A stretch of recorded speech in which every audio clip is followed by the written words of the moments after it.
Fala aí, bando de marqueteiros, tudo bem com vocês? Thiago Rodrigues, passando aqui rapidinho antes desse conteúdo top, que é o audiolivro do livro O Poder da Autorresponsabilidade, do Paulo Vieira. É para você aí que fez o método CIS esse final de semana, ou qualquer outro método CIS e precisa ler esse livro, mas não tem tempo, ou não gosta talvez de estar lendo, eu vou estar disponibilizando aqui o audiolivro que vai seguir depois dessa pequena entrada aqui que eu estou passando só para avisar isso. Aproveitando também, já se inscreve no canal, deixa aí o seu like, deixa um comentário sobre o livro depois que você ouvir o áudio, se ficou top ou não, se é bom ou não o livro. Eu tenho certeza que você que está no treinamento já sabe que o livro é top. E você que não participou ainda, ouça o livro mesmo assim, que o livro, o conteúdo é top. E como mesmo o livro diz, poder da autorresponsabilidade. Tome a responsabilidade da sua vida. Aquele abraço, bons estudos, fui! Autorresponsabilidade. Apresentação: olá, sou Paulo Vieira e quero agradecer por você estar aqui nessa leitura comigo. O objetivo deste livro é passar uma síntese do princípio ativo de transformação de vida. A chave, a ferramenta para iniciar um grande processo de transformação em tudo que precisa ser mudado em sua vida. Faça bom proveito e boa viagem. Paulo Vieira. Prefácio: a obra literária do Paulo é uma confissão de amor à vida que nos induz a enxergar a paz que surge das águas, das pedras, dos frutos, das esquinas do mundo e dentro de nós, cuja opção maior deve ser pelo amor que nos levará a uma nova crença onde Deus será imediatamente reconhecido através da mudança interior de um novo homem. Os conceitos de autorresponsabilidade, os ganhos fantásticos no campo da inteligência emocional, o poder das palavras sobre a vida e a morte, a determinação de objetivos grandiosos, a fé como alavanca de conquista universal e o amor como fonte de libertação para aqueles que experimentam solidão,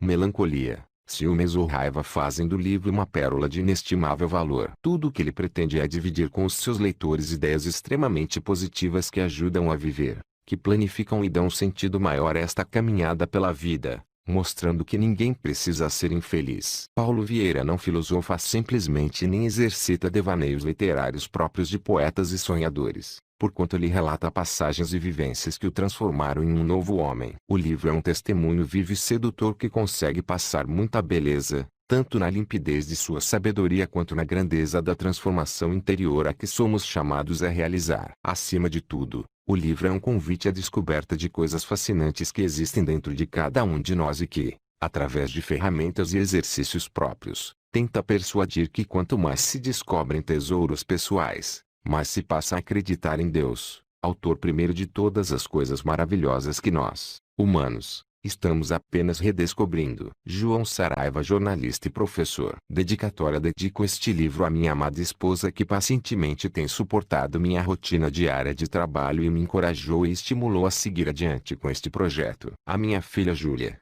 que nasceu junto com o meu primeiro livro e agora é uma das minhas maiores e melhores fontes de aprendizagem e inspiração. Ao meu filho Mateus, que está em gestação e logo estará me ensinando e aperfeiçoando em mim o verdadeiro sentido da palavra amor. A todos os meus alunos e mestres com quem eu pude, de uma maneira ou de outra, compartilhar de suas vidas, seus conhecimentos e seus caminhos. E sobretudo a Deus, que me concedeu e permitiu ter as crenças e valores necessários para chegar até aqui e que me dão energia e entusiasmo para alçar voos ainda mais elevados na direção de uma vida ainda melhor. Transportar um punhado de terra todos os dias, e fareis uma montanha. Confúcio. Introdução: por que ler esta coleção? Tem-se percebido que os profissionais com um elevado nível de inteligência emocional, que possuem uma extraordinária capacidade de liderança e gestão. Afinal, liderar não é dominar, é possuir as aptidões emocionais necessárias à arte de persuadir e criar condições de motivação, fazendo com que as pessoas contribuam para o alcance de um objetivo comum, construindo redes de trabalho, confiança, realizações e de talentos que, no conjunto, constituem a sabedoria e o poder da organização. Embasado conceitualmente no trabalho do psicólogo da Universidade de Harvard, Daniel Goleman, utilizando muitas ferramentas de programação neurolinguística e também a metodologia do processo Huffman, formatei um programa que introduz uma perspectiva inovadora e prática de resultados claros e objetivos para integrar o conceito de inteligência emocional, e, no contexto e no desenvolvimento organizacional como também no contexto pessoal. Até porque não é possível separar o profissional do ser humano. Quando o lado pessoal tem conquistas ou perdas, o profissional certamente também terá. Tal como explico no curso Inteligência Emocional, O livro também deixa claro que as emoções nunca foram bem vistas na nossa forma de ser e de estar. A maioria de nós foi tradicionalmente condicionada a deixar as emoções em casa, acreditando que para se ser feliz, eficaz e bem-sucedido, seria necessário fundamentar a nossa estratégia profissional e pessoal na racionalidade e na lógica. Entretanto, as emoções são uma parte essencial e inseparável daquilo que somos e do modo como nos relacionamos com outros e com o mundo, não podendo, portanto, ser ignoradas ou deixadas de lado. Emoções são interpretações de sentimentos, e há milhares deles: medo, ira, tristeza, e ciúme, prazer, esperança, paixão, vergonha, e centenas de estados de espírito: conflituoso, autoritário, irritadiço, melancólico, feliz, apaixonado pelo que, tal como diz Goleman, há muito mais sutilezas de emoção do que palavras para as descrever. A inteligência racional, fixada em padrões de qualificação técnica, provou não prover preparação suficiente para as tribulações e desafios que agitam a vida atual, não sendo de forma alguma a garantia de prosperidade, felicidade, prestígio ou de boa e eficaz liderança. Tanto no seminário de inteligência emocional que ministro como neste livro, tal como no conceito de Daniel Goleman, a inteligência emocional, contrapõe-se ao estreito padrão do modelo do que, consciente de inteligência, apostando numa visão multifacetada do ser humano e oferecendo um quadro muito mais rico em referências e critérios existentes na capacidade humana, talentos, aptidões e no potencial dos indivíduos para o êxito e sucesso pessoal. Essa aprendizagem de competências emocionais é proposta através da explicação técnica, emocional dos fundamentos que são ensinados neste livro. A quem se destina este livro? Ele se destina a toda e qualquer pessoa que busque uma vida mais equilibrada, próspera e feliz. Se você é essa pessoa, e esta é a sua busca, atreva-se e descubra um mundo de possibilidades e conquistas. Descubra e desperte todo o poder que existe dentro de você. Pontos-chaves. Quais ganhos no campo da inteligência emocional você terá? De acordo com Daniel Goleman, a inteligência emocional se divide em dois domínios principais: as competências pessoais e as competências sociais. Antes de iniciar a leitura desta coleção, é importante que você se autoavalie em cada um dos fundamentos descritos por Goleman e perceba onde estão suas maiores demandas. Após ler o livro e fazer os exercícios propostos, você deve voltar para a avaliação abaixo e pontuar novamente cada um destes fundamentos para que possa observar quais e quão grandes foram suas conquistas pessoais no campo da inteligência emocional. Como tudo começou, eram 7 horas de uma manhã de setembro do ano de 1997. O despertador tocou, abri os olhos e encarei a dura realidade. Mais um dia estava começando. Mais um, de muitos dias repletos de problemas e muito poucos prazeres ou confortos. Era mais uma página da minha vida que estava começando naquela manhã. E diga-se de passagem, uma vida nada interessante nos últimos anos. Nesta época, minha vida parecia não ter solução. Quanto mais eu olhava as circunstâncias em que eu vivia,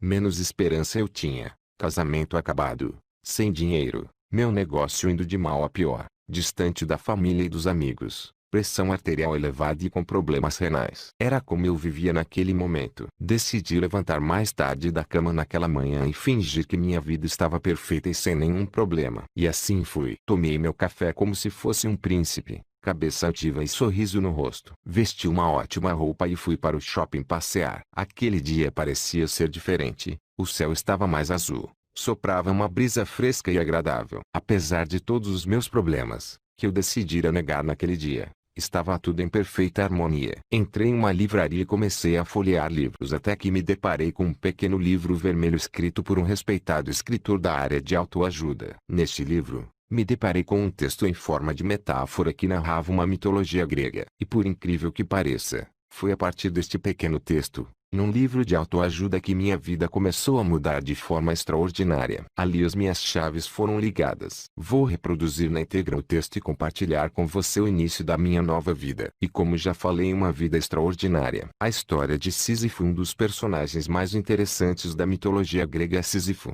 o rei de Corinto, era tido como o mais esperto entre os homens. Apesar de toda a sua astúcia, ou talvez, justamente por causa dela, sempre se via diante das situações mais complicadas. Cada esperteza criava novas dificuldades, que por sua vez pediam novos estratagemas, numa sucessão de saídas provisórias. Certa vez, Sísifo descobriu por acaso que Zeus havia raptado Egina, filha de Ásopo, o deus dos rios. Como faltava água em suas terras, Sísifo teve a ideia de revelar a Asopo o paradeiro de sua filha, desde que este lhe desse em troca uma nascente. O pai desesperado aceitou de bom grado a proposta. Deu a Sísifo a nascente e soube então que sua filha fora raptada por Zeus. Sísifo teve água, mas arrumou outro problema.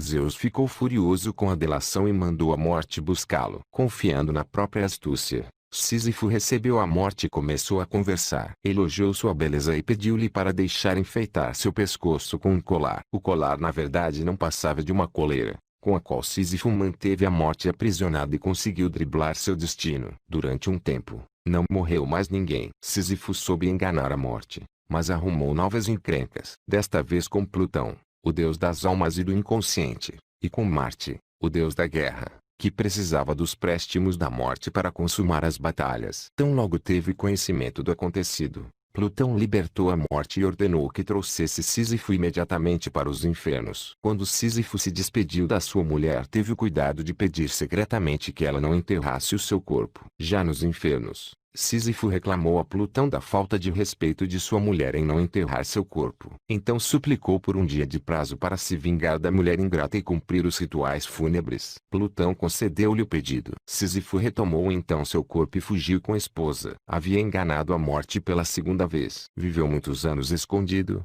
até que finalmente morreu. Quando Plutão o viu, reservou-lhe um castigo especial. Ele foi condenado a empurrar uma enorme pedra até o alto de uma montanha. Antes de chegar ao topo, porém, a pedra rolava a montanha abaixo, obrigando Sísifo a retomar sua tarefa até o fim dos tempos. Com este texto eu me percebi, vi que minha vida era um eterno recomeçar, onde eu muito me esforçava e quando estava prestes a ter a conquista, algo acontecia e ia tudo por terra. Percebi que eu me preocupava mais com o esforço do que com a conquista. Que sistematicamente eu não terminava o que havia começado. Que minhas atitudes e ações eram intempestivas e sem planejamento. E que isso normalmente me prejudicava. Percebi sobretudo que eu culpava os outros por todos os meus insucessos e desgostos. Ficou claro para mim, naquele momento, que o que eu vinha vivendo nos últimos 11 anos não eram fracassos, mas sim os resultados das minhas ações e atitudes. Cada resultado negativo que eu obtinha era Deus me alertando para que eu vivesse de forma diferente, que eu pensasse diferente. Afinal de contas, compreendi com clareza que eu era o meu grande sabotador. Por um lado fiquei angustiado por reconhecer que após a adolescência eu vinha me fazendo de vítima e tendo pena de mim mesmo, que eu me vitimizava e me boicotava para chamar a atenção e me sentir amado. Porém, por outro lado, fiquei muito fortalecido e esperançoso. Afinal ficou claro também que eu era o capitão do meu destino, que fui eu que conduzia a minha vida àquela situação e que como o condutor da minha vida eu poderia redirecioná-la para qualquer outro lugar. Li o pequeno livro de autoajuda mais 4 vezes em 3 dias. Senti cada frase, chorei cada palavra. Um novo Paulo estava sendo gerado. Busquei incansavelmente ajuda para mudar a única coisa que precisava ser mudada, eu. As coisas foram acontecendo como que por magia, as pessoas que conheci, os livros que li, os filmes a que assisti, até que fui para o processo filmando da quadrinidade. Quem voltou de lá não era aquele Paulo, e sim um novo Paulo. Eu estava renascendo aos 29 anos de idade para uma vida extraordinária. Estava renascendo para um novo trabalho, de alta rentabilidade e reconhecimento, constituição de um sólido patrimônio, um novo e feliz casamento com uma bela esposa e filhos encantadores, amigos presentes na minha vida, muita saúde física e um relacionamento íntimo com Deus. Eu venci. Aos 29 anos eu iniciei a minha caminhada para a vitória. Caminhada essa que continuo e continuarei por toda a minha vida.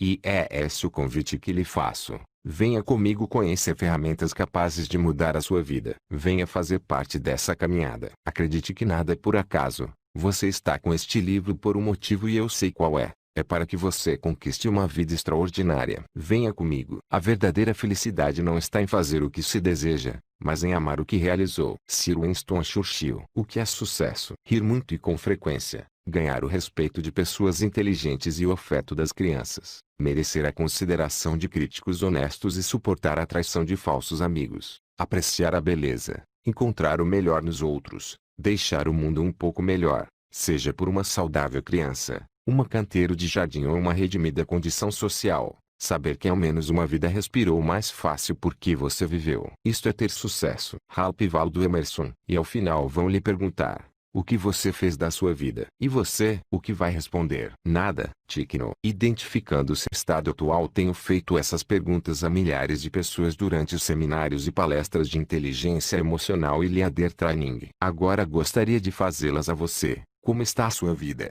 Como estão seus sonhos e objetivos? Você tem sido próspero ou limitado, realizado ou frustrado? E ainda mais, como será seu futuro se continuar a viver como tem vivido? Exercício 1. Pare agora durante alguns minutos e, de olhos fechados, reflita com sinceridade sobre a sua existência, sobre suas facilidades e dificuldades. Reflita sobre quem você tem sido e responda as perguntas acima. O que eu trago neste livro é a possibilidade de você se tornar alguém muito diferente de quem tem sido. Um grande engano da maioria das pessoas é achar que são o que são, e que, como uma estátua de mármore, continuarão a ser da mesma maneira para sempre, sem a possibilidade de mudanças e de transformações de vida. Tenho brincado com tais pessoas dizendo que elas foram acometidas da síndrome de Gabriela. Eu nasci assim, eu fui sempre assim, vou morrer assim, Gabriela. Seria uma terrível maldição estarmos condenados a não poder mudar, sermos para sempre da mesma maneira. É importante entendermos que a nossa essência foi criada por Deus e é imutável,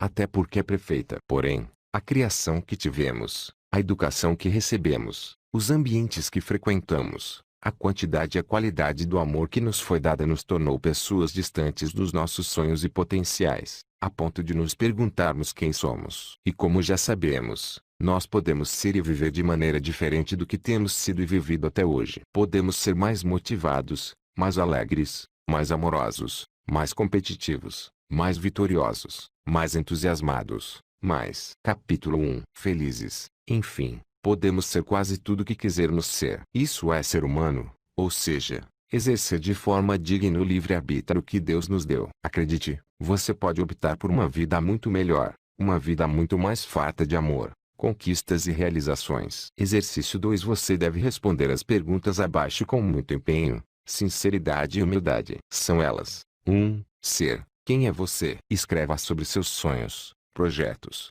medos, ansiedades, preocupações. 2. Fazer. O que você tem feito? Onde tem trabalhado e fazendo o quê? Que cursos tem feito? Qual atividade física tem praticado? O que vem fazendo em prol de você, da sua família e do mundo? Você se sente feliz com a vida que tem levado todos os dias? 3. Ter. O que você tem, possui, no contexto material? Onde mora? Que carro possui? Quais roupas veste? Possui poupança? Quais são os bens que você possui? Se após observar as respostas acima você perceber que a sua vida está ótima, que você é exatamente quem gostaria de ser, faz exatamente o que gostaria de fazer e tem tudo o que sempre quis ter, que não existe nada mais a conquistar, então você não precisa deste livro. Aconselho que o presenteie a alguém que realmente acredite precisar de ajuda. Para você, que precisa de ajuda, a minha proposta é que você seja, ser, uma pessoa diferente. Fazer, coisas que antes não fazia e as faça de forma prazerosa e finalmente ter o que sempre quis ter. É nessa jornada, é neste mundo mágico que você está entrando agora. Um mundo de possibilidades chamado de autorresponsabilidade. Um mundo de caminhos e escolhas. Uma maneira simples e eficaz de construir uma vida extraordinária. Aquele que for capaz de perder uma corrida sem culpar os outros pela sua derrota tem grande possibilidade de algum dia ser bem-sucedido. Napoleão Hill. Autorresponsabilidade. Seja como for, você é o único responsável pela vida que tem levado. Você está onde se colocou. A vida que você tem levado é absolutamente mérito seu, seja pelas suas ações conscientes ou inconscientes, pela qualidade de seus pensamentos, comportamentos e palavras, seja até mesmo pelas crenças que se permite ter. A afirmação acima pode parecer muito dura, pode parecer até mesmo como uma acusação. Peço que a entenda não como uma acusação e sim como uma realidade libertadora. A crença de que foi você que se colocou ou pelo menos se permitiu estar onde está, é muito salutar. Afinal, se foi você que se colocou na situação de vida que está hoje, por pior que seja ou esteja, você foi o timoneiro de sua vida, foi o responsável, foi o condutor do seu destino. E como condutor, como timoneiro da sua vida você obteve resultados e não fracassos. E dentro desta perspectiva, se você não está satisfeito com os resultados que tem obtido, basta reconhecer o que está errado, reconhecer que suas escolhas e caminhos não têm sido satisfatórios e então, redirecioná-los de forma autorresponsável, objetiva e consciente, pois os acontecimentos de sua vida não são coincidências, não são fatalidades do destino e muito menos, você não é vítima de ninguém nem das circunstâncias. Autorresponsabilidade é a crença de que você é o único responsável pela vida que tem levado. Sendo assim é o único que pode mudá-la. Paulo Vieira. Capítulo 2. Exercício 3. Reescreva a afirmação em negrito da página anterior em primeira pessoa com as suas próprias palavras. Pensando desta maneira, sendo e se comportando como autor de sua história, certamente você poderá se colocar em qualquer outro lugar. Poderá escrever e reescrever seus caminhos e escolhas. A autorresponsabilidade retrata o fato de que você tem se colocado onde está, seja de forma consciente ou inconsciente. A autorresponsabilidade lhe dá poderes e o capacita a mudar o que deve ser mudado para continuar a avançar na direção dos seus objetivos conscientes e de um equilíbrio e plenitude de vida. É importante você saber que todas as nossas mudanças e conquistas se iniciam após assimilarmos e passarmos a viver de acordo com este conceito. Autorresponsabilidade. Como tudo na vida, acreditar ou não em qualquer coisa é uma questão de opção. Acreditar que você é o único responsável pela vida que tem levado também é uma questão de escolha. Particularmente, prefiro acreditar que criamos nossas experiências, seja por palavras, comportamentos, pensamentos ou sentimentos. E que tudo que falamos, agimos, pensamos e sentimos geram resultados objetivos e palpáveis nas nossas vidas. Pessoas de sucesso sabem utilizar sua estrutura mental para colher tais resultados e quando os resultados são ruins,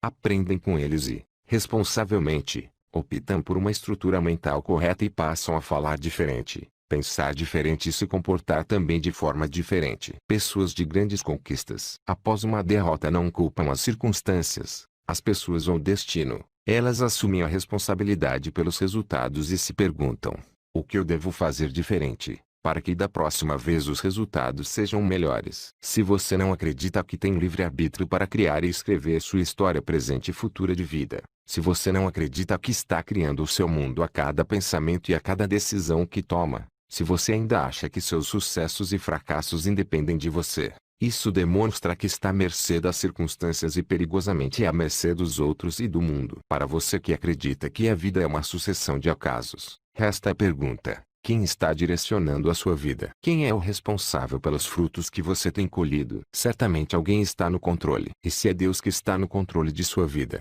lembre-se que desde o Éden ele tem dado o livre-arbítrio ao ser humano e este não tem feito bom uso desse recurso. Você é do tipo de pessoa para quem as circunstâncias, os fatos vão simplesmente acontecendo e assim vai vivendo não como protagonista e sim como um coadjuvante, uma marionete que depois, sem pedirem licença, é convidado a rir ou chorar. Um compositor criou uma música que dizia mais ou menos assim: vida louca, vida breve. Se eu não posso te levar, quero que você me leve. A pergunta é: levar para onde? Para uma vida bandida, como diz o compositor mais à frente, ou para a felicidade? Ser autorresponsável é ter a certeza absoluta de que você é o único responsável pela vida que tem levado. Consequentemente, é o único que pode mudá-la. Pensar desta maneira é uma das melhores formas de avaliar e desenvolver seu nível de maturidade emocional e consequentemente aumentar exponencialmente a sua capacidade de realização. É a certeza de possuir uma crença que valida todas as outras crenças fortalecedoras que você possui.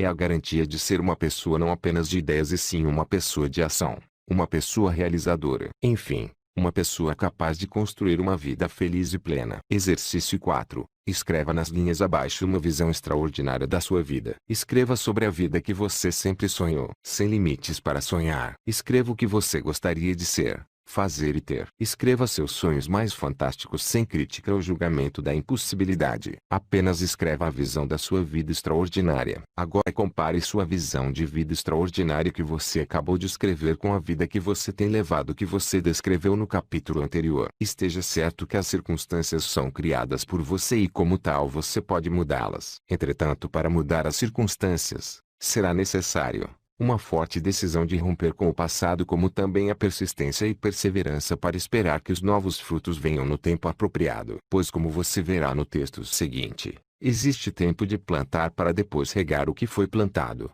e só depois colher. E repetir o processo, semear, regar e colher sempre. Uma história de autorresponsabilidade. Nelson Mandela passou aproximadamente 26 anos na prisão, dos quais muitos deles na solitária. Enquanto muitos dos seus colegas de cela se lamentavam, colocavam-se como vítimas da apartheid e dos colonizadores brancos. Nelson Mandela se colocava como autor. Ele responsabilizava a minoria branca pelo fato de estar preso. Entretanto, ele se considerava o único responsável pelos seus sentimentos, pensamentos e atitudes na prisão, e o que faria quando saísse de lá. Enquanto ele via seus amigos de cela e prisão sucumbirem, ele estava se preparando para ser o primeiro presidente negro da África do Sul. Estudou administração pública, direito internacional, direito penal e muitas outras matérias importantes para o seu futuro, enquanto encarcerado. Quando seus colegas e até mesmo os guardas o viam com tanto bom humor e felicidade, lhe diziam: Mandela, acorda, você está na prisão e daqui você só sai para o seu funeral. Outros, querendo entender tanta determinação e felicidade,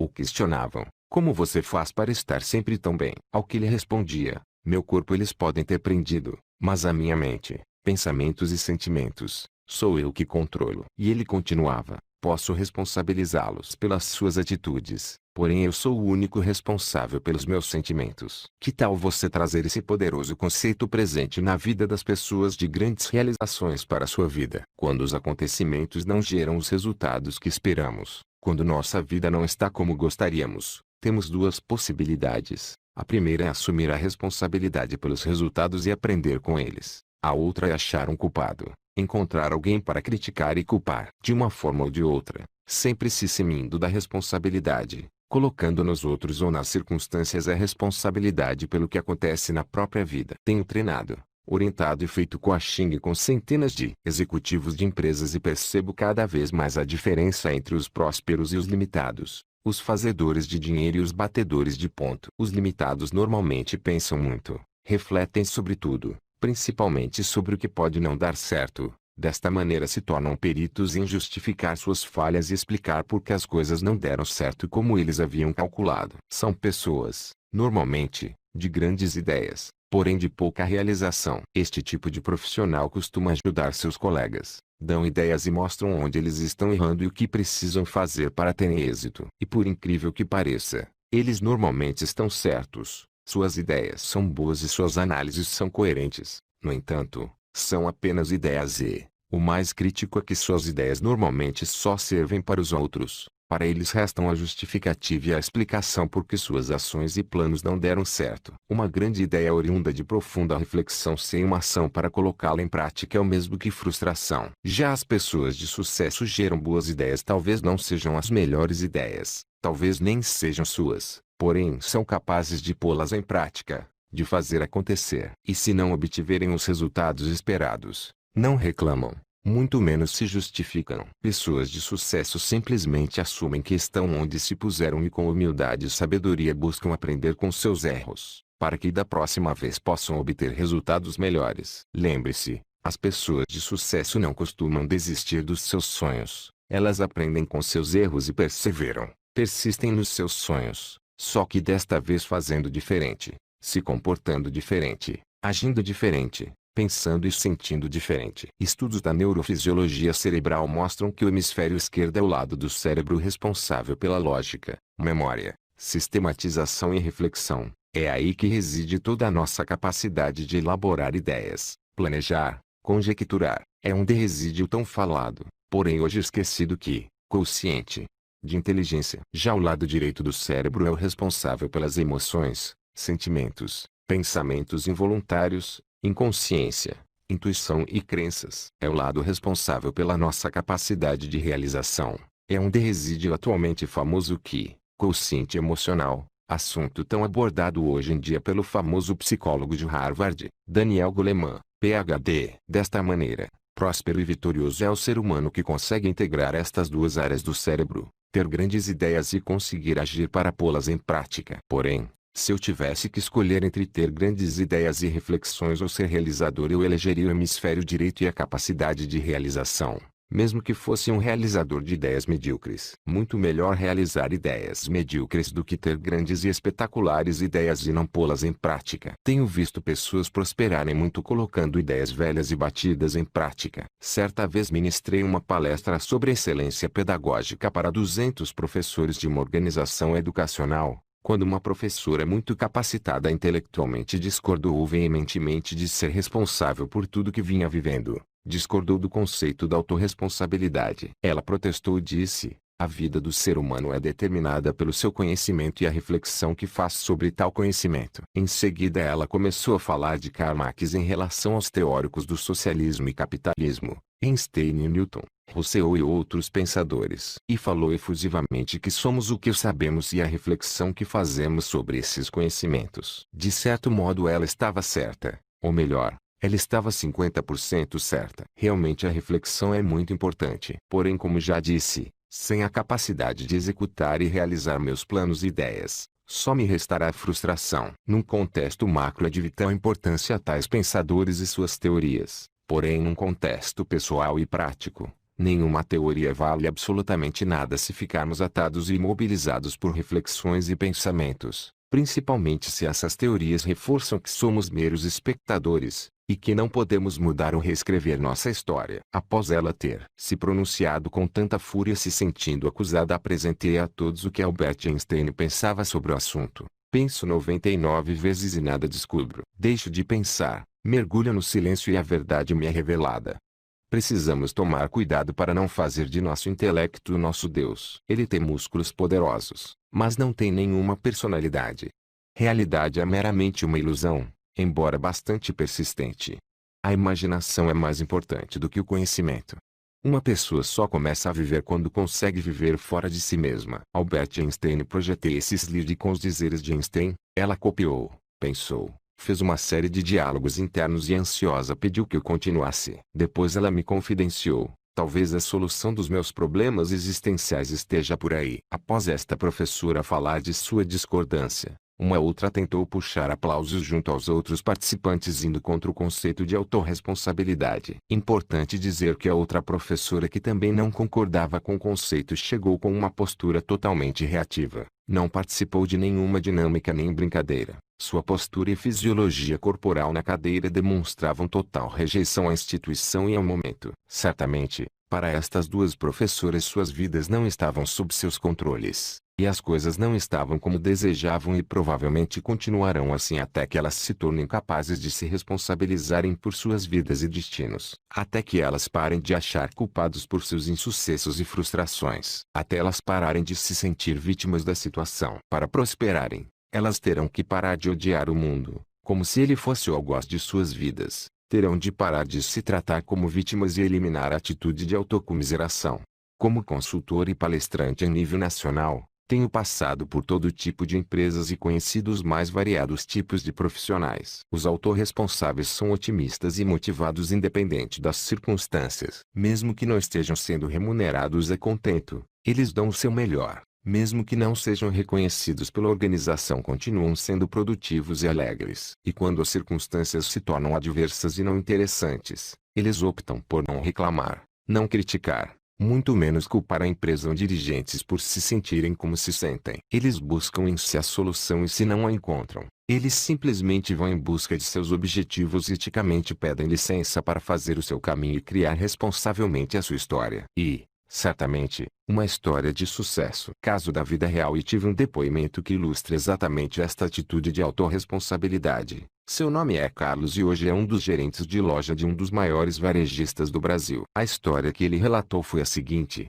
eu era gerente de uma das lojas de moda masculina de um grupo local. E tudo ia muito bem, até o dia em que o supervisor das lojas pediu demissão e foi substituído por outra pessoa da empresa. Logo ao entrar, o novato anunciou que os gerentes que eram amigos do antigo supervisor seriam todos substituídos. E assim foi. Aos poucos ele foi trocando os amigos do ex-supervisor, até que chegou a minha vez. Após muita perseguição, Carlos foi demitido. E as pessoas ao redor ficavam espantadas com sua atitude. Não havia nele raiva, muito menos sentimento de revanche. Se esta empresa não reconhecia todo o meu trabalho e os resultados gerados por mim, é porque aqui não é o meu lugar. É porque existe um lugar melhor para mim, dizia ele. E não seria buscando culpados e criticando o supervisor que ele continuaria crescendo. O que para muitos significaria um problema, para ele foi uma oportunidade. Assim, menos de um mês após ser demitido, o supervisor de um grande grupo calçadista soube da história de Carlos e sua postura madura e impecável,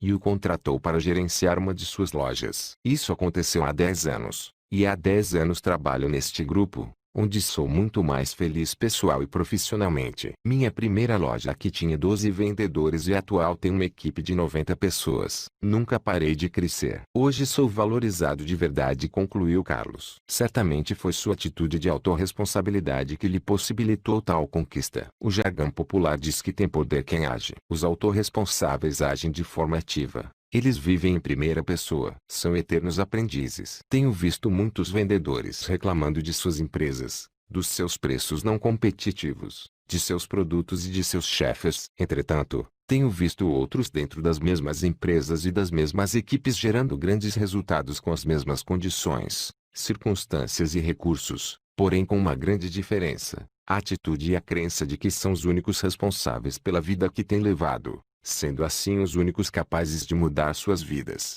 Na tempestade o pessimista reclama do vento, o otimista espera a tormenta passar e o autorresponsável ajusta as velas. Autor desconhecido, usando metáforas para mudar a si mesmo. A leitura da metáfora apresentada abaixo durante 7 dias seguidos o ajudará a contextualizar em sua vida e em sua mente a autorresponsabilidade não apenas como filosofia mas também como crença determinante de vida.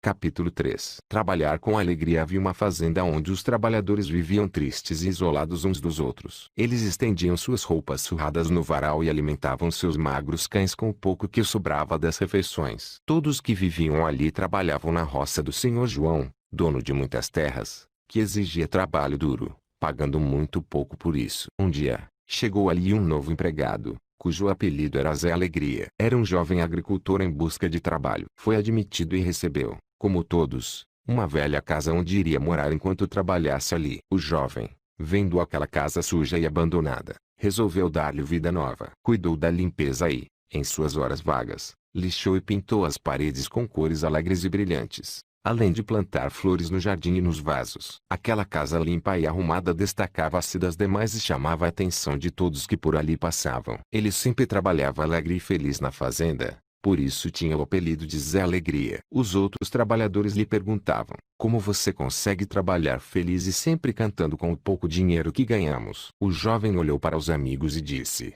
bem, este trabalho hoje é tudo que eu tenho, e posso escolher como viver, e ao invés de criticar e reclamar, prefiro agradecer por ele. Quando comecei a trabalhar aqui, percebi as condições e tratamento que as pessoas recebiam e como ninguém me obrigou a aceitar este emprego, não tem sentido eu ficar reclamando. Não é justo que agora que estou aqui, fique criticando. Pelo contrário, farei com capricho e amor tudo aquilo que aceitei fazer. Os outros, que acreditavam ser vítimas das circunstâncias, abandonados pelo destino, o olhavam admirados e comentavam entre si: como ele pode pensar assim? O entusiasmo do rapaz, em pouco tempo, chamou a atenção do fazendeiro, que passou a observá-lo à distância. Um dia o senhor João pensou: alguém que cuida com tanto carinho da casa que emprestei, cuidará com o mesmo capricho da minha fazenda. Ele é o único aqui que pensa como eu. Estou velho e preciso de alguém que me ajude na administração da fazenda. Num final de tarde, seu João foi até a casa do rapaz e, após tomar um café bem fresquinho, ofereceu ao jovem o cargo de administrador da fazenda. Convite que o rapaz aceitou prontamente. E com o novo cargo veio também uma nova casa e um novo salário. E seus amigos logo começaram a falar que ele era um grande puxa-saco, pois tinha convidado aquele crápula para tomar café em sua casa. Passado algum tempo, seus colegas comentaram como ele era sortudo e que tudo dava certo para ele. A resposta do jovem veio logo: em minhas andanças, meus amigos, eu aprendi muito. E o principal é que não somos vítimas do destino. Existe em nós o livre-arbítrio e assim, a capacidade de realizar e dar vida nova a tudo o que nos cerca. E isso depende de cada um. Continuou ele: toda pessoa é capaz de efetuar mudanças significativas no mundo que a cerca. Mas, o que geralmente ocorre é que, ao invés de agir, jogamos a responsabilidade da nossa vida sobre os ombros alheios. E esperamos que eles atendam às nossas expectativas, que eles mudem, que eles sejam e ajam como nós queremos. Sempre encontramos alguém a quem culpar pela nossa infelicidade, esquecidos de que ela só depende de nós mesmos. Desta feita, eu decidi mudar a minha vida e para que isso aconteça sei que não poderei mudar a ninguém que não seja eu mesmo. Esta é a única maneira de colher mudanças positivas a longo prazo. Eu consegui o maior desafio do mundo. Eu mudei a mim mesmo e hoje sou responsável pela minha vida e destino. Autor desconhecido. Adaptação de Paulo Vieira para encobrir indolência, medo, rancores, infelicidades e sentimento de incapacidade. Muitos jogam a culpa nos pais, no cônjuge, no governo, nos empresários, nos políticos, na sociedade como um todo, esquecidos de que quem elege os governantes são as pessoas, que quem gera empregos são os empresários, e que a sociedade é composta pelos cidadãos, incluindo ele próprio, e que ele próprio ainda repete alguns dos erros que tanto incomodam nas outras pessoas. Assim sendo, cada um tem a sua completa responsabilidade na formação da situação que o rodeia. E para ser feliz, basta dar ao seu mundo um colorido especial, como o personagem desta história citada acima que,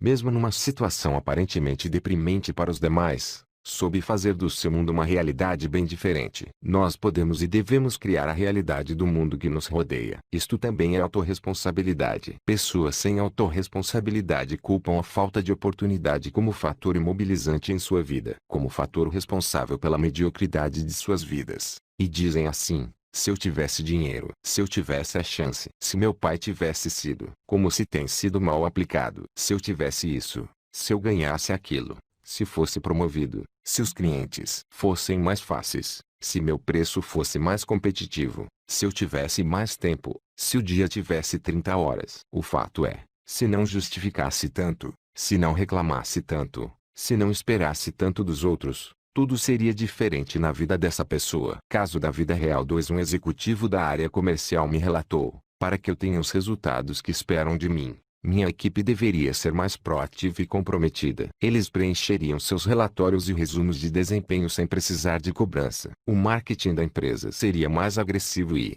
principalmente, meu diretor seria mais compreensivo e menos exigente. Depois do seminário de inteligência emocional e algumas reuniões de coaching, seu discurso mudou e com ele todo o seu comportamento e atitude. Passou a ser assim: sei que tenho sido relapso e omisso. A maior parte de minha equipe é muito boa, mas precisa de mais acompanhamento e cobrança. Uma pequena parte da equipe, porém, não tem atitude nem potencial para estar na empresa e eu deveria ter tido a coragem moral para trocá-la. De qualquer maneira, todos precisam da minha experiência e treinamento. E na verdade meu diretor já me deu várias chances e ainda não fui capaz de aproveitá-las. Desta vez não vou tentar, muito menos fazer o meu melhor. Simplesmente vou agir. Vou fazer o que deveria ter feito há muito tempo. Vou assumir a responsabilidade pelos resultados da minha equipe se não obtivermos os resultados esperados. Sei que fui o responsável. Estou em um momento em que continuar justificando e explicando os insucessos não me ajudará nem neste emprego nem em nenhum outro. Agora é minha vez. Minha carreira e minha vida só dependem de mim. Estou indo.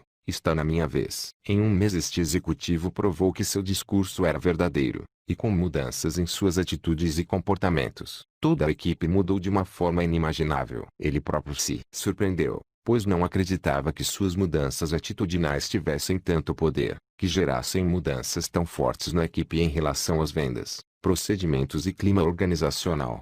Caso da vida real 3. Um vendedor de uma concessionária de veículos de marca mundial, em um momento de desabafo me relatou: tudo nesta empresa é difícil. O salão de vendas é antiquado e muito apertado. A marca que nós vendemos está em declínio. Nossa assistência técnica é a pior do mundo. Ela só faz piorar a situação. Como é que se pode vender desse jeito? O problema não sou eu. O problema são os outros que não me deixam fazer meu trabalho direito. Paulo Vieira: quem precisa de treinamento e consultoria não sou eu nem a equipe de vendas e sim os diretores. E ele continuou: se eu pudesse mudar a empresa, se eu fosse o gerente ou o dono daqui, aí sim tudo seria diferente. Mas como Deus não dá asa à cobra, sabe como é que é, né? Então vou levando como Deus quer. Para mim, estava tudo muito claro. Era um caso típico de um vendedor sem autorresponsabilidade. Um vendedor se sentindo injustiçado, vitimado pelo mundo, pelas circunstâncias e pela empresa, achando que todo o seu fracasso era provocado pelos outros e ele infelizmente não tinha meios de mudar a sua pobre existência. Depois de tanta lamúria e autocomiseração, já não aguentando mais, perguntei: há quanto tempo você está na empresa? Há 8 anos, ele respondeu. Quer dizer que você já fez bastante treinamentos e conhece tudo sobre esses automóveis. Duvido que alguém aqui entenda mais dessa marca de vendas do que eu, afirmou ele de forma categórica. Então, por favor, me responda, por que os novatos, jovens com muito pouca experiência em veículos e em vendas de carros, estão vendendo mais do que você? Com toda a prontidão, como se já estivesse esperando pela pergunta, ele respondeu em um tom agressivo e vitimado: Se eles estivessem aqui desde o começo estariam também como eu, desmotivados e cansados de remar contra a maré. Escondendo minha impaciência com tanta autocomiseração, continuei o diálogo. E por que você continua nesta empresa há tanto tempo, já que não concorda com as políticas internas, estratégias e estrutura física? O que o impede de ir buscar algo melhor, mais compatível com o seu potencial e estilo? Já que você é tão bom, por que você não foi em busca de uma empresa que saiba reconhecer o seu valor e experiência? Nesta hora ele ficou calado por algum tempo, olhou para cima em busca de uma resposta convincente, depois ficou com o olhar perdido no horizonte. Quando enfim, olhou para baixo, sua fisiologia corporal se tornou mais humilde e seus olhos se encheram de lágrimas. Então falou: na verdade, tudo está diferente. Antigamente os clientes eram fartos. Não havia tantas marcas competindo conosco. Era só a Ford, Fiat, Chevrolet e Volkswagen. Agora, é uma loucura. Toyota, Renault, Peugeot, Honda, Mitsubishi, Nissan. São mais de 30, muitas delas com fábricas aqui no Brasil, fora todas as outras que são importadas. Na época em que o fundador era quem tocava a empresa, não existia tanta cobrança, a gente tinha mais liberdade. A verdade é que era muito mais fácil vender um carro. Eram os clientes que compravam, bastava o vendedor estar atento e tirar o pedido. Cada dia que passa está mais difícil. Os clientes são cada vez mais exigentes. É necessário um esforço muito maior. E para piorar,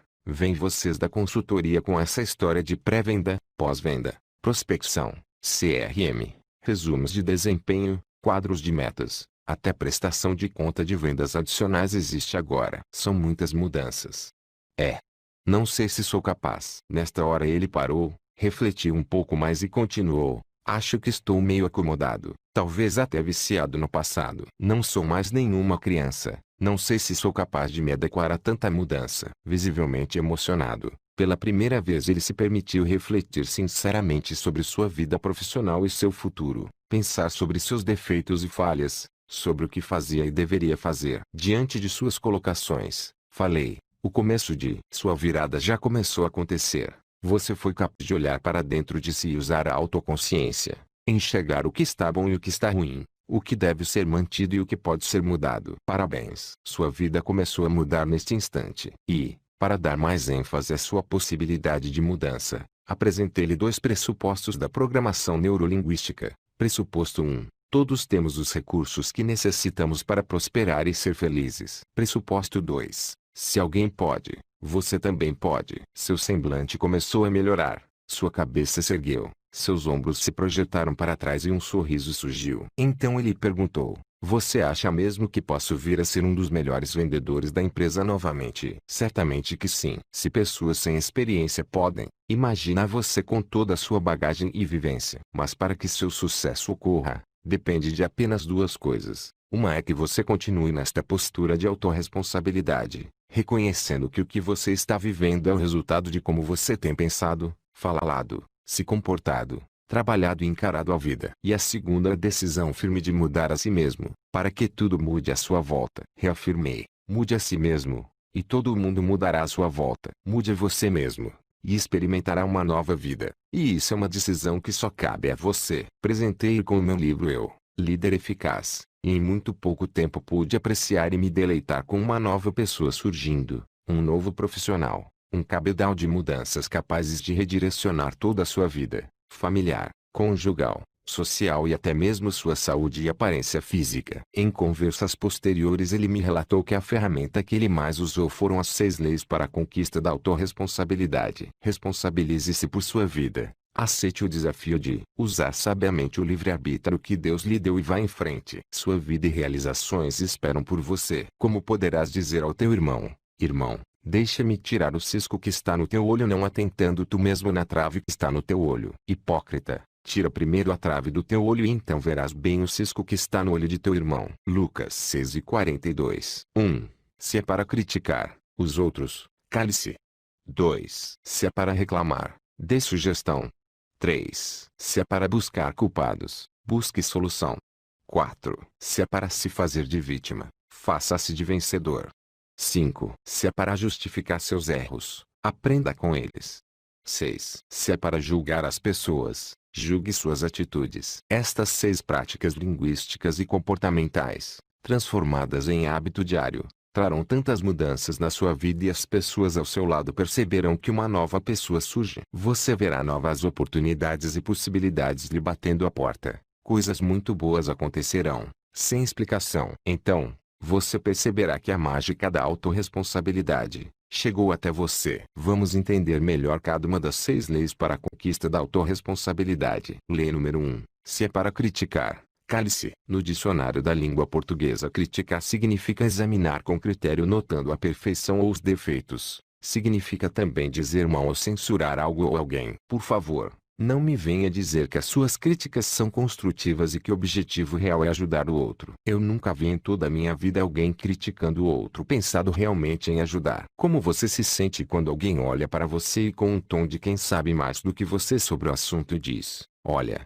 vou fazer uma crítica construtiva, mas é pro seu bem. Bastam estas 2 palavras críticas construtivas serem pronunciadas que normalmente o semblante cai. O olhar baixa e a pessoa. As 6 leis para a conquista da autorresponsabilidade. Capítulo 4. Se prepara para a bordoada que está por vir. Se o foco e a intenção fossem realmente positivos, ela não faria uma crítica. Ela se calaria ou daria uma ideia. Diria algo em que o foco fosse o acerto e não o erro. Algo que colocasse o ouvinte para cima e não para baixo. Se você é daqueles que adoram criticar e analisar tudo e continua achando a crítica um mal necessário, experimente em vez de fazer a crítica, dar uma sugestão ou ideia. Você verá que os resultados obtidos serão muito maiores e as pessoas farão questão de sua companhia e orientação.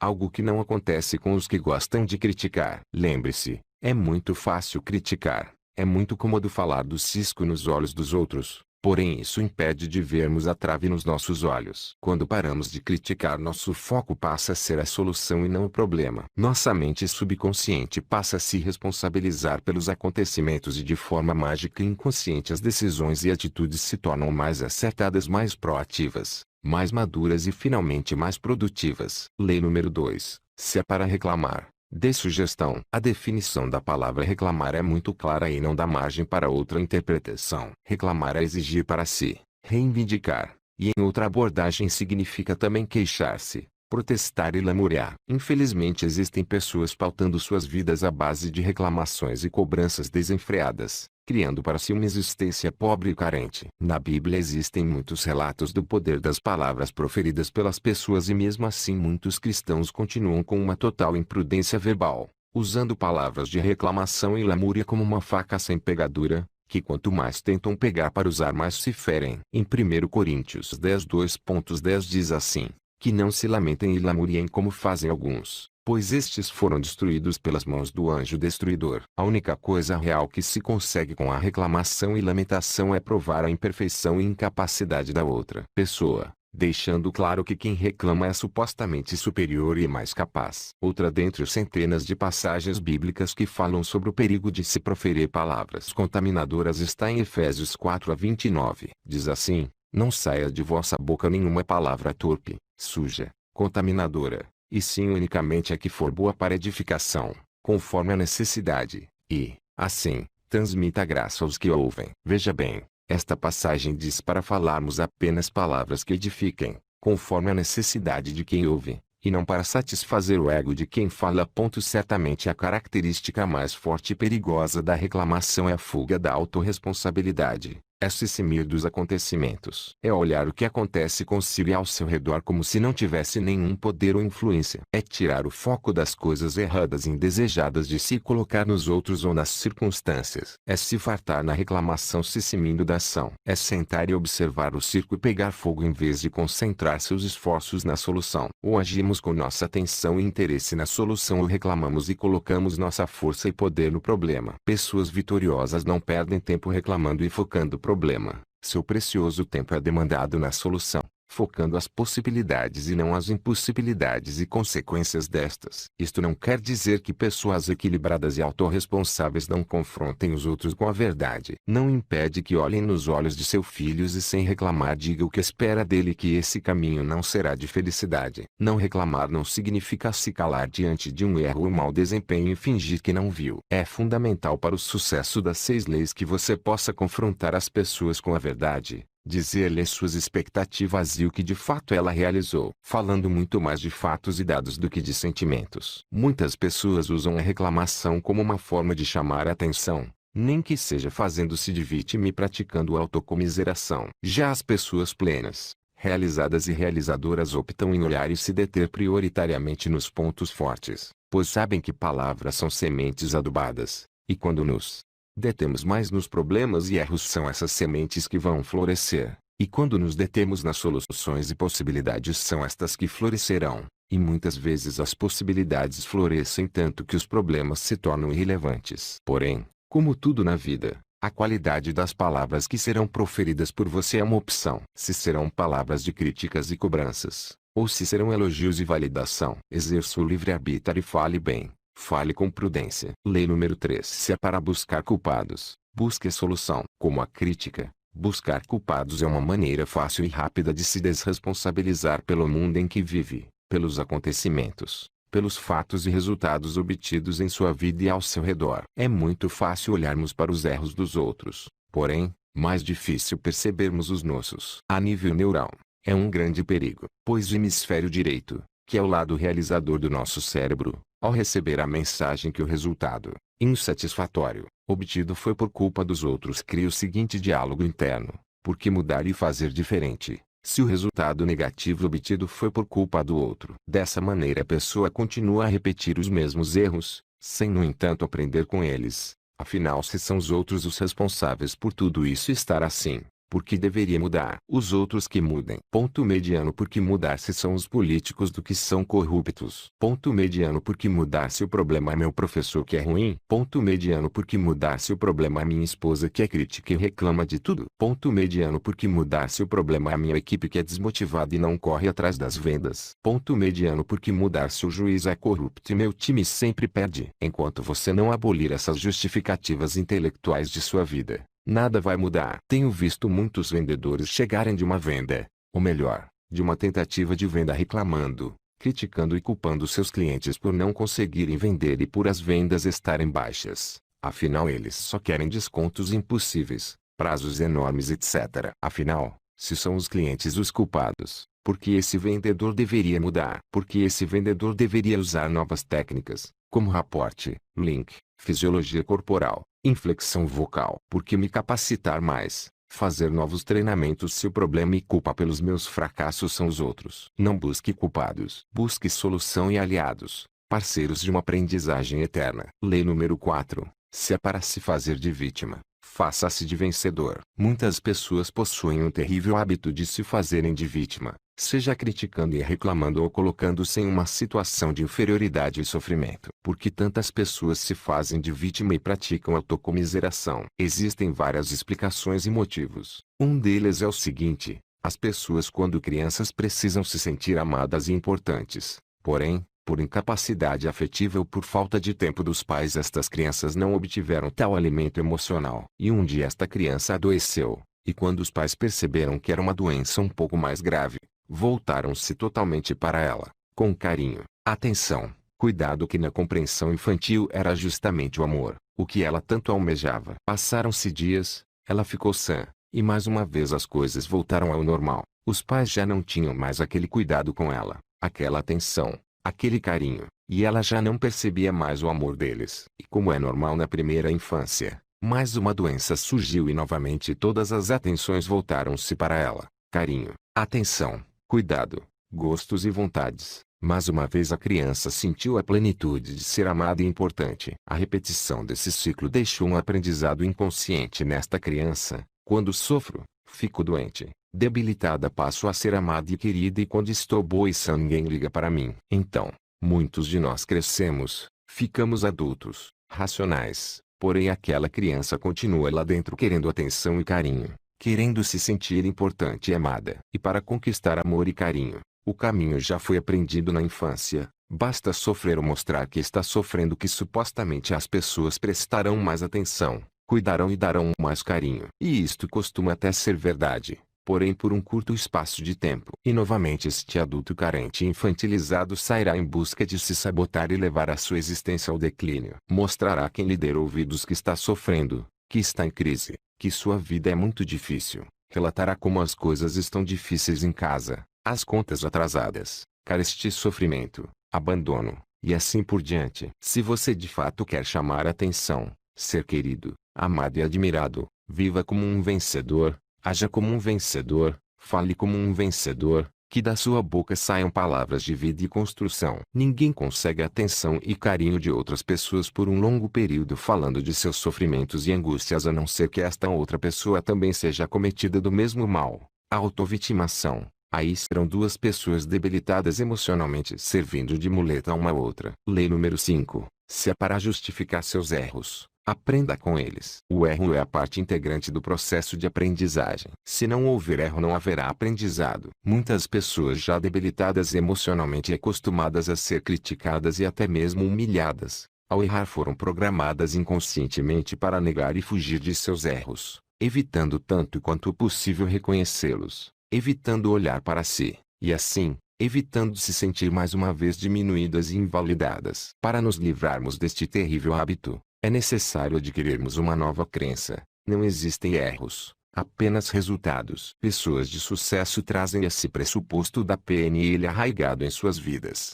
em suas atitudes. Pessoas realizadas e autorresponsáveis acreditam de fato que tudo de ruim que lhes acontece não são erros, muito menos fracassos, são efeitos, são resultados, e que dessa maneira podem aprender com eles. E para não colher os mesmos resultados basta fazer diferente na próxima vez. Einstein dizia: loucura é continuar fazendo a mesma coisa e esperar resultados diferentes. Todas as pessoas alcançam algum tipo de resultado. Se estou gordo, não preciso entender como frustrante ou fracasso. Posso entender como o resultado da minha maneira de viver e me alimentar. E se quero outro resultado, basta mudar, encontrar outra maneira de me ver, viver e me alimentar. Se as vendas este mês não foram satisfatórias, isto não precisa ser encarado como uma derrota, pois se assim for, você ficará debilitado, desmotivado e provavelmente será ainda pior no mês seguinte. Você pode encarar os resultados fracos como um aprendizado, uma maneira de como não agir em relação às suas vendas. Se você não prospectou,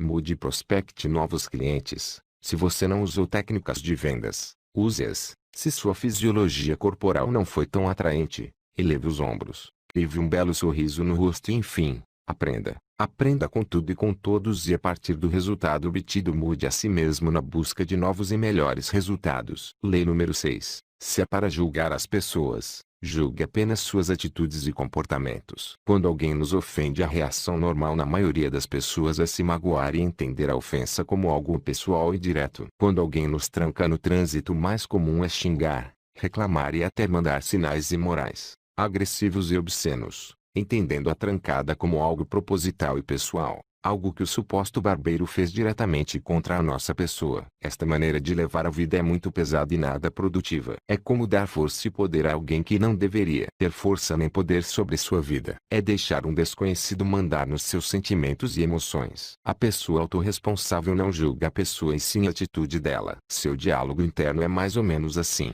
que barbeiragem aquela pessoa fez? Podia até causar um acidente. Já uma pessoa com um nível baixo de autorresponsabilidade diria o melhor, gritaria mais ou menos assim: ei, seu irresponsável, tá querendo me matar, seu cretino, seu imbecil. Comprou a carteira onde? E dali sairia completamente irritado e zangado, tendo suas próximas horas influenciadas negativamente por aquela pessoa que cometeu uma barbeiragem. Se agredir verbalmente funcionasse, não teríamos mais barbeiros no trânsito. Em vez de julgar e condenar as pessoas ao seu redor, tente julgar e compreender as atitudes delas. E assim compreender que pessoas que cometem barbeiragem podem ser pessoas maravilhosas, que pessoas que nos magoam podem ser nossos melhores aliados, que pessoas que não são tão verdadeiras conosco podem ser nossos protetores. E se cada um de nós, em vez de procurar erros e falhas nos outros, procurasse em si, certamente o mundo seria muito melhor, com menos barbeiros, com menos ofensa e com mais verdade. Como diz nas Sagradas Escrituras, com a mesma moeda que julgas serás julgado. Ou ainda outra passagem que diz que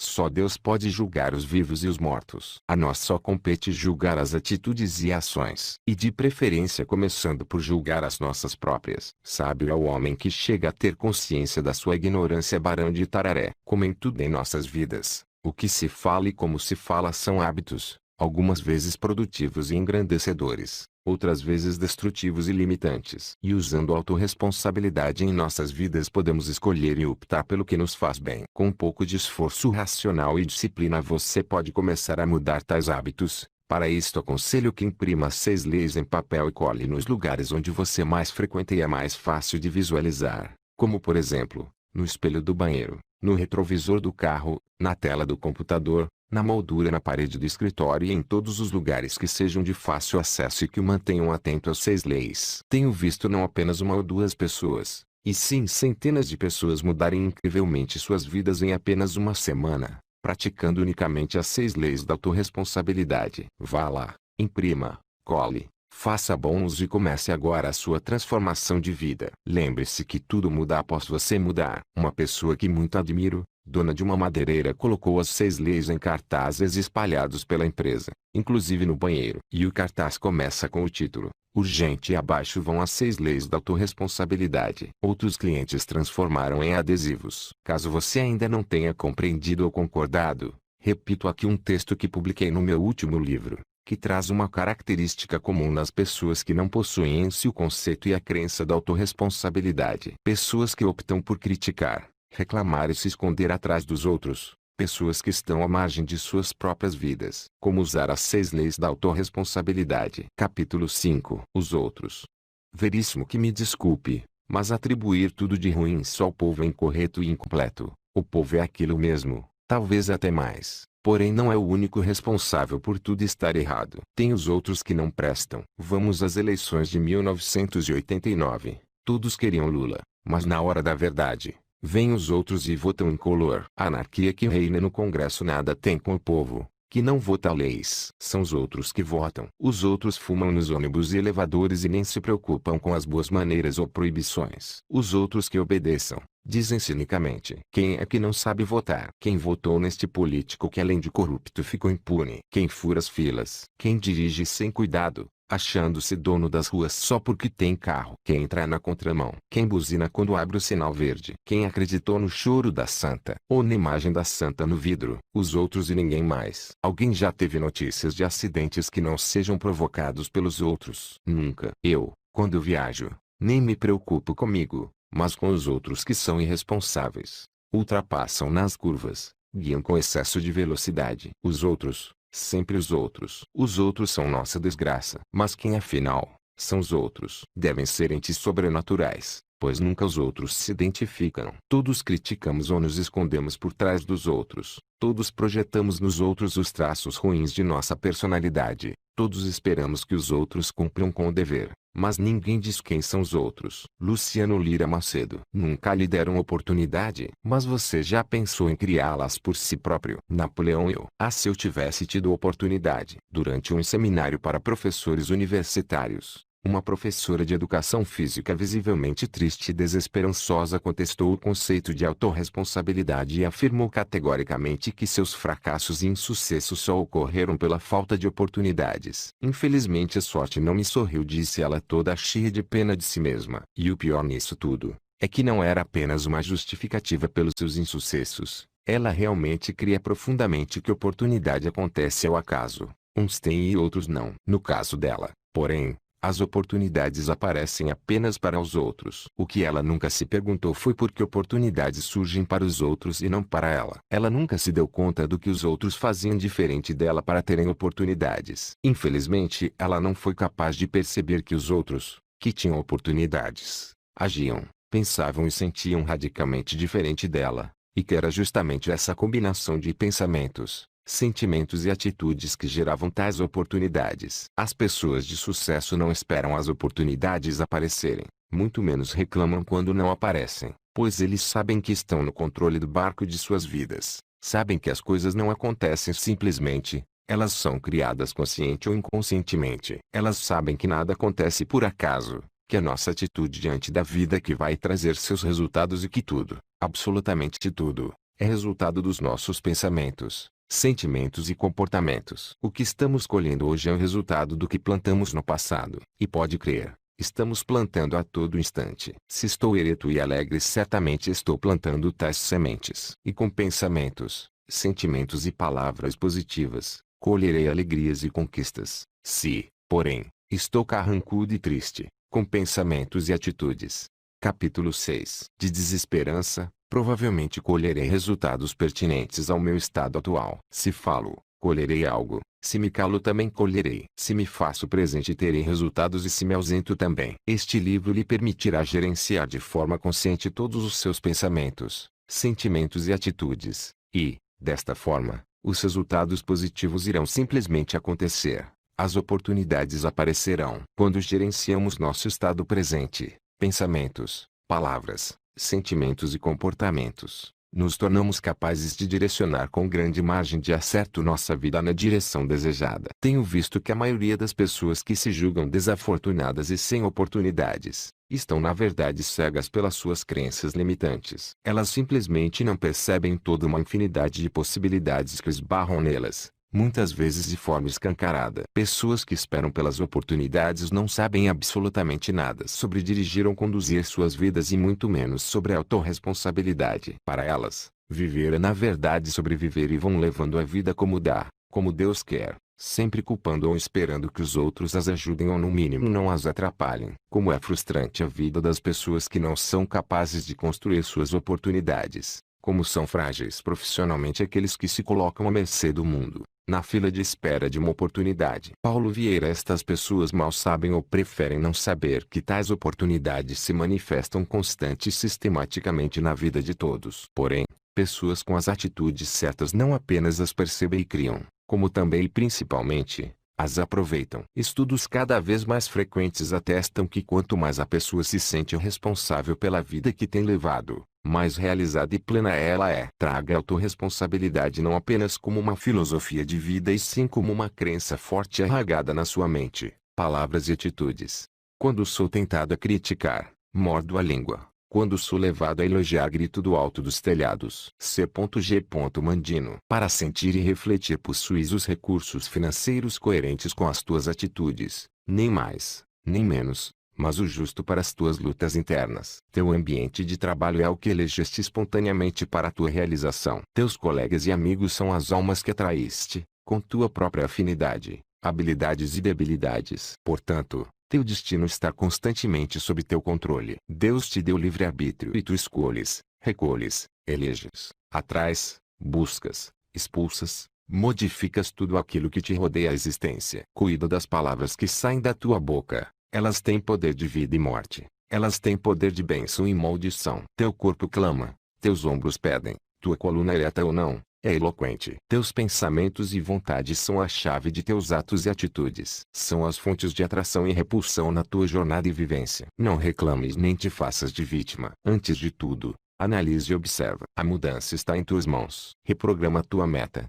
Reprograma tua mente. Busca o bem e viverás melhor. Busca Deus e te conhecerás melhor. Embora ninguém possa voltar atrás e fazer um novo começo, qualquer um pode recomeçar agora e fazer um novo fim. Autor desconhecido. Adaptação de Paulo Vieira. Capítulo 7. Não permita que o que você não pode fazer interfira no que você pode fazer. John Wooden. Algumas pessoas pseudo-autorresponsáveis acham que devem ou precisam mudar as pessoas para que suas vidas sejam produtivas e prósperas como elas esperam.